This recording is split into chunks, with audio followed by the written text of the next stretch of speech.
David Gray's 13th album, Dear Life. Did a different video where I talked about the album as a whole. I'll have a link in the description for that.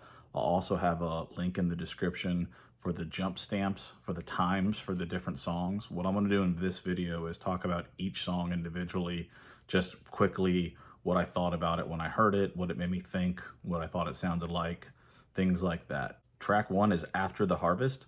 This song has a Dave Matthews hip-hoppy style beat is how I would describe it. The way that the vocals are done and the drums is like a programmed drum loop, it kind of sounds like.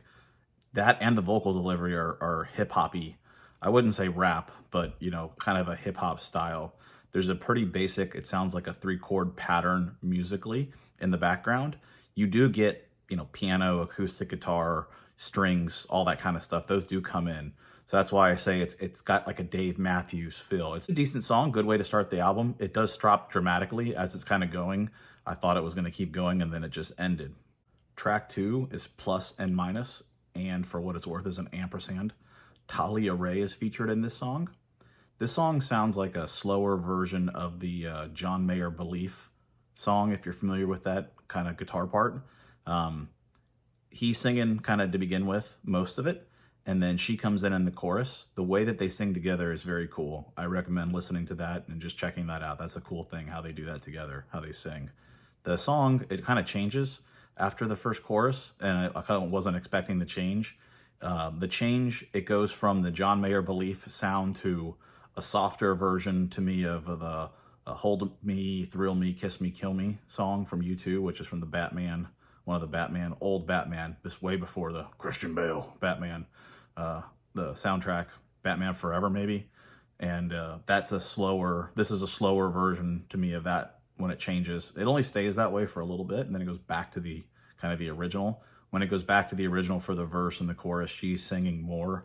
This song's called Plus and Minus, but getting old or get old or something about getting old is what I would have thought the name of it would have been just by listening to the lyrics.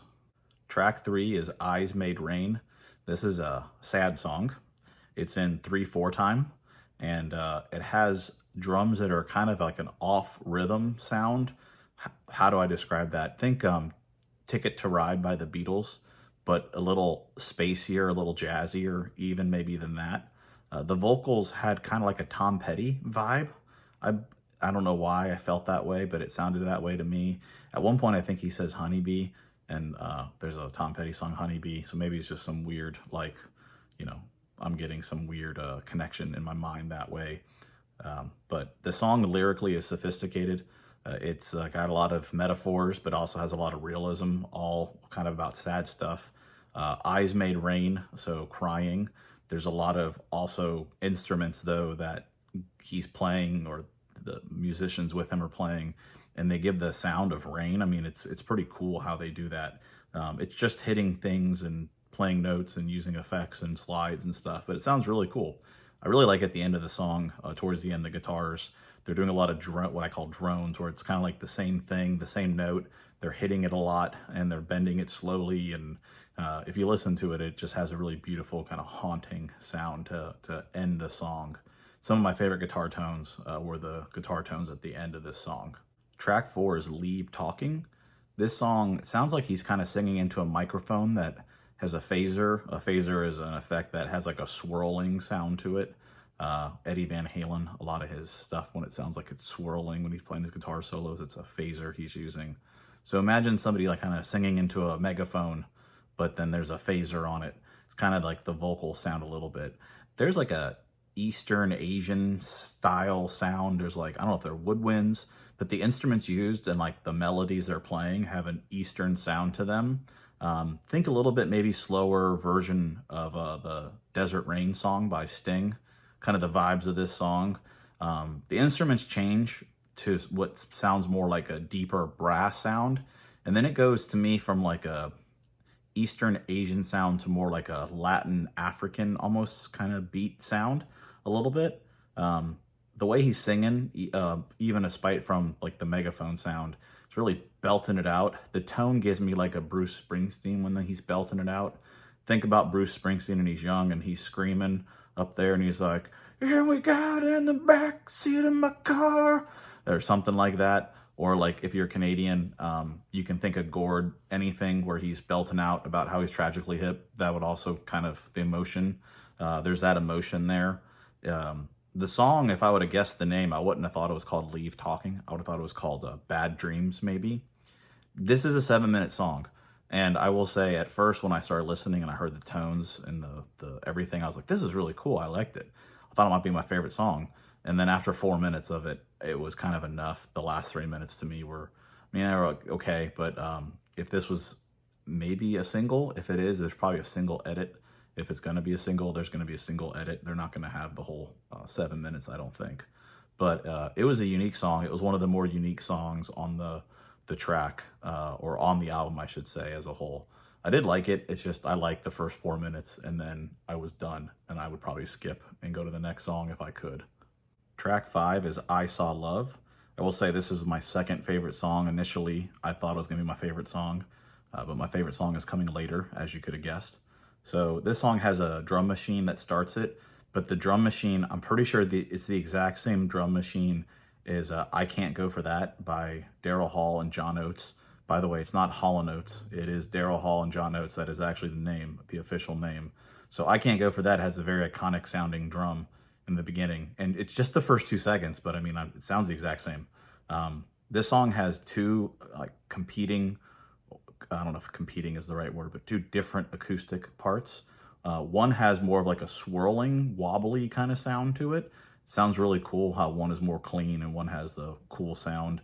What they're playing is really neat. There's a lot of really cool melodies going on. Vocally, this kind of comes across like a poem, like a Bob Dylan style, telling you a poem, telling you a story. A little bit more melodic and better singing quality than Bob Dylan.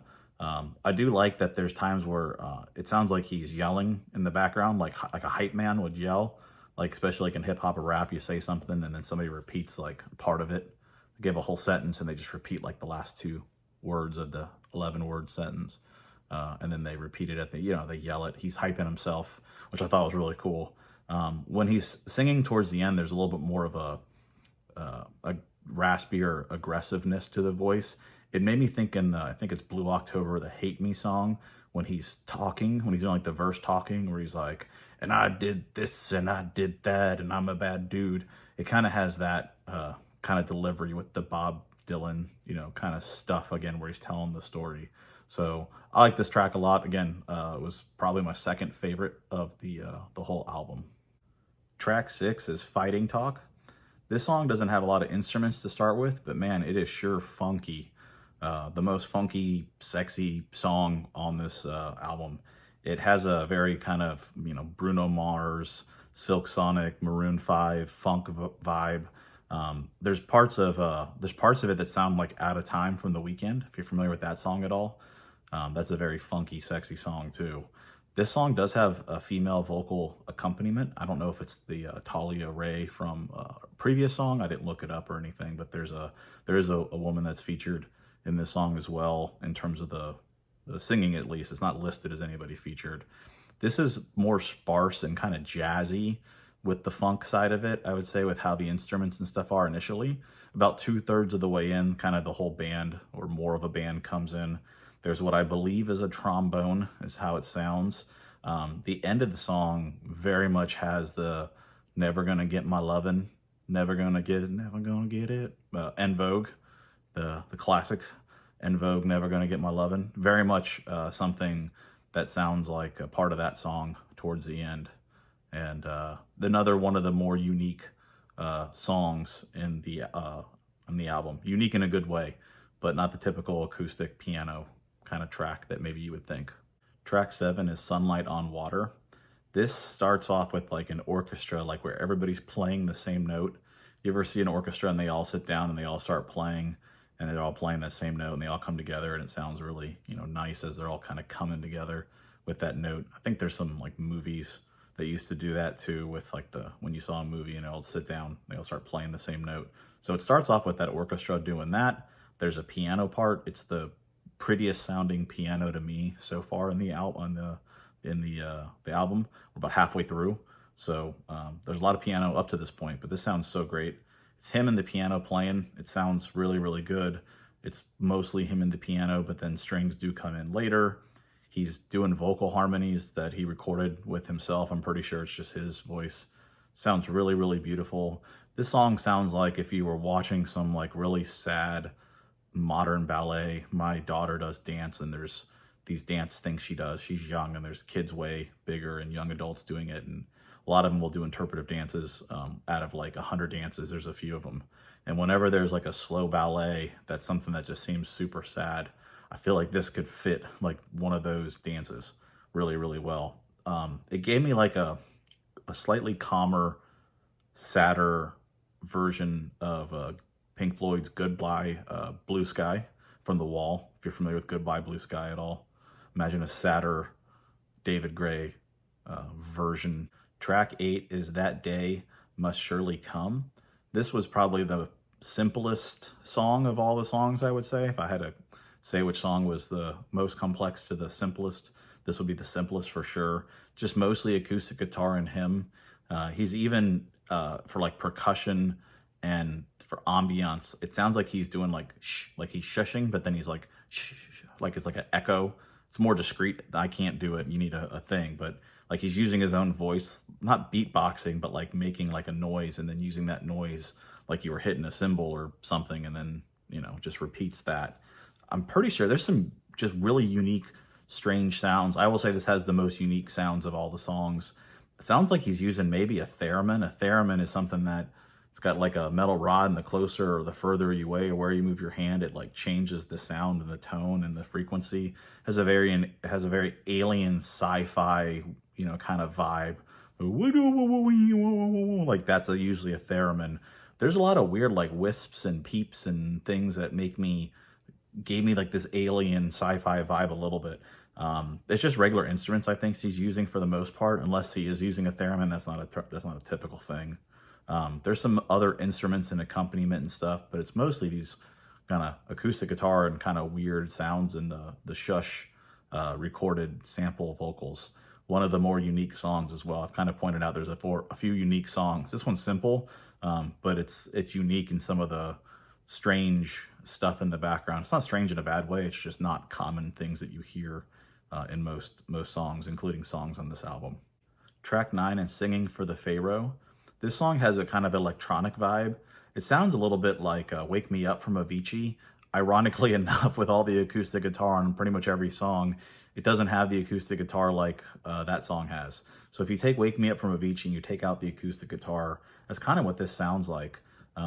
There's also parts where the keyboard hits, and it sounds like the Simply Having a Wonderful Christmas Time from Paul McCartney. Like the wow, wow, wow, wow, wow, wow, wow, like that tone of the keyboard, like you hear that a little bit in there. I also got the vibe of the Rain on Me song from Lady Gaga and Ariana Grande. So if you kind of take, you know, Avicii, the Wake Me Up, take out the acoustic, you add some keyboards that also sound like the wah wah on Simply Having a Wonderful Christmas Time. You put Rain on Me somehow in there from Lady G and AG, then I think that's what Singing for the Pharaoh would sound like. Track 10 is Acceptance, It's All Right. There's a lot going on in this one musically. So it starts off with kind of a lo-fi sound, almost a drum sample and a beat, kind of like In the Air Tonight from Phil Collins when it starts off, and it's kind of not a lot happening. There's just a little bit of a beat and some, you know, ambiance. There's that, but then there's this very clean, beautiful sounding piano. There's this one part where it happens one time. I time-stamped it in my notes. It's at 1 minute and 31 seconds. Go listen to track 10, 1 minute and 31 seconds. It sounds like a dolphin echoing, like, and like you hear it one time and it never does it again. I'm pretty sure it's like a slide with an echo, like a guitar with a slide or something. But I heard it one time and I never heard it again. I thought maybe it'd repeat. And I was like, what? I went back and actually listened again. I was like, yeah, that's what it was. I thought that was pretty cool. There's a vocal thing they do. I don't know how to describe it other than in the song The Way by Fastball. At the end of it, they're happier than today or something like that they say. They're happier, they wanted it this way, they're happier today, and then they like do it again, whatever word they're saying. And it changes like from a major to a minor. Or there's something with that note. It's a seven. I don't know what it is. There's something about that last chord when they hit it that does something that's different. I'm not good enough with music. I ain't Rick Beato. But the time when they sing at the end, it sounds kind of like that fastball, the way where they have that part. By the time you get to the end of the song, there's a really dramatic tempo change, and then the song just kind of ends really quickly.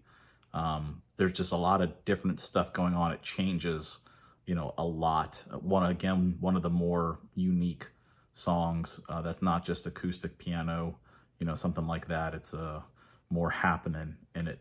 Track 11 is Future Bride. This has a very island Jimmy Buffett kind of sound to it. The guitar is sounding very happy, very pleasant, is the best way to describe the guitar sound. It has like a little bit of a Ed Sheeran, I would say, island vibe. If you had modern artists, if Ed Sheeran met Tim Hendrix, who plays guitar in this band called Polyphia, it's like the modern, kind of clean, sophisticated Jimi Hendrix is how to describe him. So an Ed Sheeran, a little bit more sophisticated and picking fast. Maybe Ed Sheeran meets Dave Matthews playing crazy kind of vibe. The instruments, the other accompanying instruments get some solos. So most of the songs are, it's riffs and things, but there's no like real solos. You get solos for different instruments in this, which is pretty cool. Like, hey buddy, you play. Hey buddy, you play. It's kind of the vibe. At the end of it, I swear, I don't know if it's the same chords or not, but it sounds like Run to You from Bryan Adams, which is completely fine by me. I love Run to You. I love Bryan Adams. So I wish that would have gone on longer and did more. It kind of did that for a minute at the very end, just this little Run to You lick, and then it was over. Track 12 is The Only Ones. This song was very electronic again. It had a very synth drum loop, kind of synth ambiance to the song. It sounded, this is a strange reference, but there's the newest, or one of the newest albums by Toto, I think it was the newest album, has a song with Skrillex and Toto, of all people. If you just search Skrillex and Toto, there's not a lot of Skrillex and Toto songs. And that song kind of had the same sound and vibe as this song. The way he sang was the most unique of all the songs. And I was kind of digging it at first, but about halfway through the song, there was kind of a weird turn. And when it changed the way it changed, it kind of wasn't for me anymore. I will say that there were these keyboard parts that I did love because they sounded like Ray Manzarek, the most underrated part of The Doors, probably. Think Break On Through, the keyboard parts. There's some parts that have that kind of sound, that kind of vibe of the keyboard parts from Break On Through. There's, I think, a xylophone playing some stuff. The xylophone is, the instrument that gives kind of the lullaby vibe. It was even doing the thing like when you have your kids' little thing where you can hit the little colors that get bigger and smaller, and you can go, you can go across it. It would even sound like they were doing that. So this was a cool song. Again, when I had that weird kind of turn, it was a little much for me. But overall, it was unique. It had a lot of unique parts. Again, another unique song that wasn't just the basic stuff you think when you maybe think David Gray. Track 13, the last track, is also my favorite track of the whole album. It was called The First Stone, and this is really cool. So this starts off with this really beautiful, the best sounding guitar of the whole album is in this, I think. It's playing these chords where it's picked through the chords really slow and it lets it ring out, and it just sounds beautiful. If you're a gear guitar nerd junkie, tell me what this is. Get the JHS guys to tell me what pedals you need to make this sound, because it sounds awesome. Not just at the beginning. I'll jump to the end quickly. The end has this sounds like you're in a video game where there's an underground water cavern and you're exploring it, and it's beautiful. It sounds so beautiful. The tones in this. Towards the beginning, jump back to the beginning. There's a time where there's a sound just like when the PlayStation turns on, the early PlayStation. That's not what it sounds like at all, but you know what I mean. Like, if you know it, you can hear it in your head. Doom. That's better. Mix the two things I did together, and I bet you it would sound perfect. That's what I meant to do. It's two different tones, probably. So what the PlayStation sounds like, it sounds exactly like it. He does some high-pitched vocals in this, higher pitched than some of the other stuff. When I said some of the big chords, strumming them out, it graduates to a little more of a Purple Rain, a little slower Purple Rain vibe as the song goes. That does some really cool stuff where playing the guitar solo sounds a little bit like a little slightly tamer version of the Gravity guitar solo, but then he's singing the notes he's playing.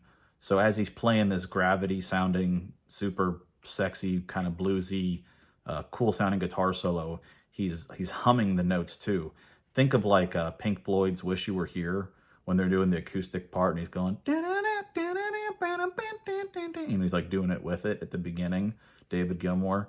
Imagine that, but if you're doing that on Gravity from John Mayer, that's what it sounds like. Awesome song, great way to end the album. I was ready for another song. I didn't realize this was the end, and this was my favorite. I didn't realize they were going to put such an awesome song last. Maybe that was the point, but this was cool. So I hope you enjoy if you listen to all this, the whole thing. Again, there's a link in the description for a more general overview of the album, but you just heard track by track how it went down.